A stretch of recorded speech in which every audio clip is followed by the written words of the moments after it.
tomorrow, I thought... I suppose I'm just surprised at how well we get along. I probably have more in common with Twilight than any pony in Equestria. Right. Boy, sounds like someone's a bit jealous. #StarburstOTP.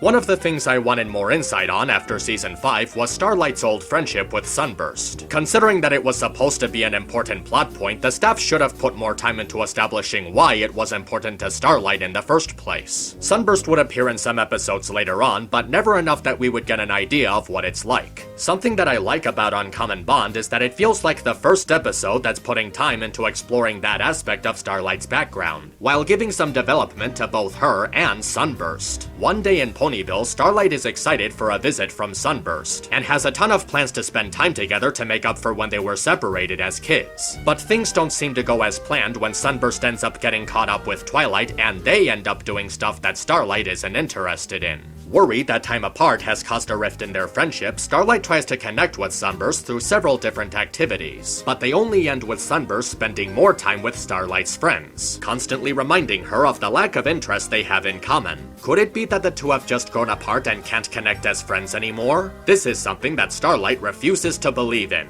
I really like how this episode puts attention on Sunburst just enough to make him feel more developed and relatable. Throughout his visit in Ponyville, we start to see different aspects of him, what he's interested in, and certain talents that he possesses, along with some personality traits. He's a historian, he likes board games, he practices magic tricks, and he studies minerals, which allow him to have some nice times with the other girls. He also has a good awareness level, recognizing when Starlight is pretending to like something and noticing when she's being too pushy. He's cheerful, smart, creative, a little overly organized, and excited about each new experience he comes across. He also has a really adorable way of bonding with Twilight, Trixie, and Maud. All of these scenes are done without dialogue. It's accompanied by some good expressions and relaxing music, which is a nice way to develop the story and characters without any spoken exposition. Its presentation feels very well paced, and it does a great job of showing both his enthusiasm of doing different things with the other girls, and showing how Starlight feels left out of the activities. Later on, Sunburst tries to understand Starlight's position by asking the girls about how she feels, and the way they speak of her shows that despite being different from each other, they still think highly of her as a friend. And they want to help Sunburst not worry over him and Starlight not having anything in common. In the end, Sunburst comes to realize that all he had to do was think of a creative way to experience the activity and make it refreshing for both him and Starlight to enjoy. The way Sunburst is characterized is a very enjoyable aspect of the episode. He's a pony of many different interests and passions, but also highly loyal to his closest friends. And he has a drive to spend time with them and experiment with ways to relate to them. The character interactions are also very well done.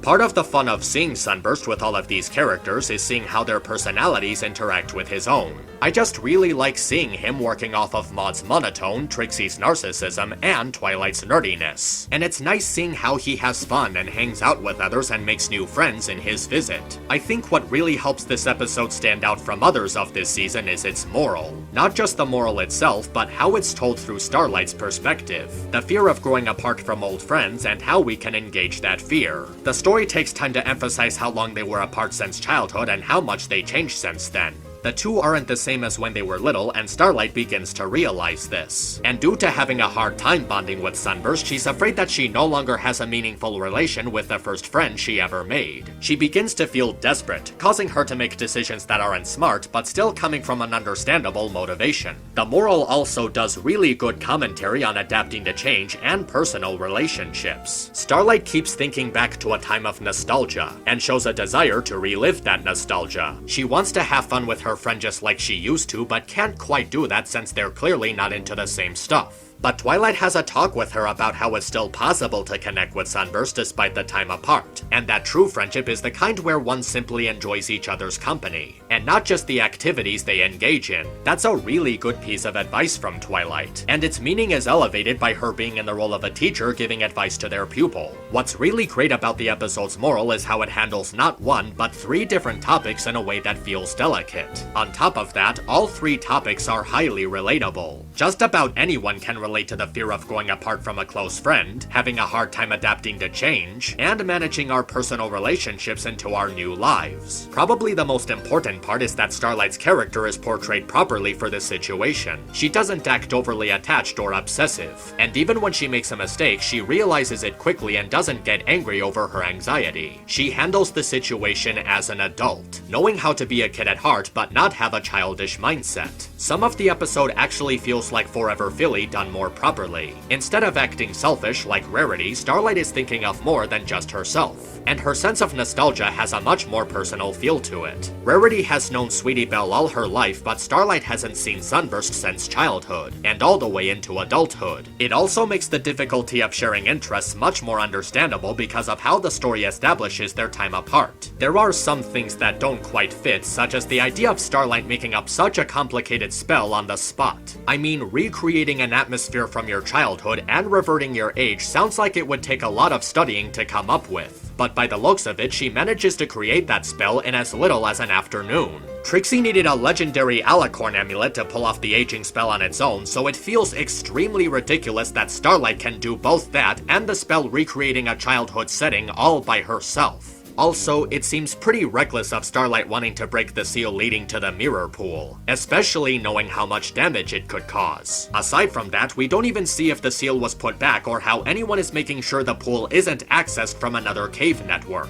Maud clearly stated how her home cave is nearby, so wouldn't that mean someone could gain access to the pool just by navigating through the underground? Twilight should be doing a better job monitoring it, like more seals or a barrier blocking access to the water or something more practical. And while the 3-way moral does have a lot of important weight to it, the resolution itself feels somewhat underwhelming. Twilight's advice for the two was to look for new ways to bond with each other, and yet Sunburst's solution to the problem is just a life-sized version of Dragon Pit. The problem here is that they don't look for something new to bond over. They just kind of go back to the board game they played with as kids. It also feels like the problem was solved really easily. There seemed to be a lot of dramatic weight to it beforehand, but it feels like it was taken care of really quickly. It should have put time into Starlight and Sunburst talking things over, and discovering a new interest in the process. It would have been a more fitting solution to the problem, and it would have felt a lot less simplified. Even then, I'd say that Uncommon Bond was a really good episode for both Starlight and Sunburst. It has some really good characters, some highly relatable issues handled in an interesting way, and it has a story with a cheerful and lighthearted tone that supports its overall execution. It's an episode that I'll certainly be seeing again sometime soon. MisAnthro Pony, over and out.